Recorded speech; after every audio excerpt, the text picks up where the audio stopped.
Silluka skulked through the alleys of the Huaca, looking for a pocket to pick in the early morning haze.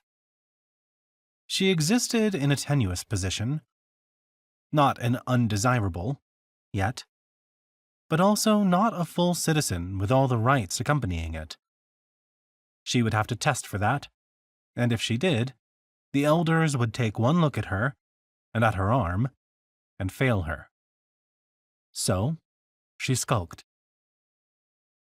Except, she only had 2 days until her 18th birthday. It was the last chance for her to test. The last chance to become a citizen, or to get left behind when the Huaca moved inland again. Her people had lived in this Huaca, this place of shelter in the tumultuous earth, since before she was born, and before her parents had been born, ever since the coast had fractured and fallen beneath the sea.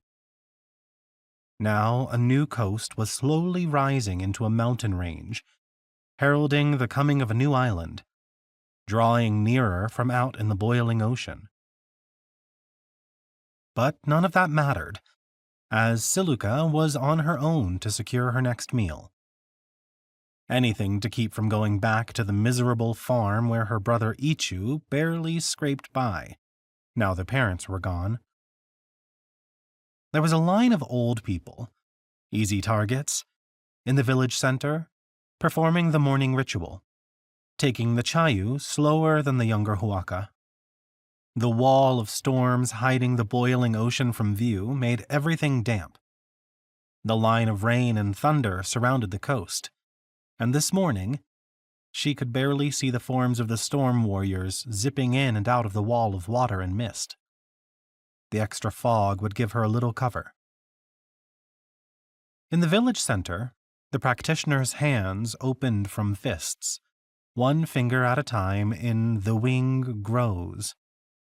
That morphed into open hands moving across the body in the wind in the leaves, which became raven spreads her wings, where the arms opened full, then came back together and pushed forward in giving water. The ritual took 5 minutes, moving quickly, but it could be stretched out to 30 minutes or more when performed slowly. Then it could be performed again, and again. Perfection was the goal, placing the body in the exact position to call down the power of the gods. The last move, pray, was always omitted in the morning ritual, to keep that very thing from happening. The uncles, aunts, and entles did not look favorably on people trying to steal their power, so it was said. Silluka rubbed the stump end of her right arm, just past her elbow.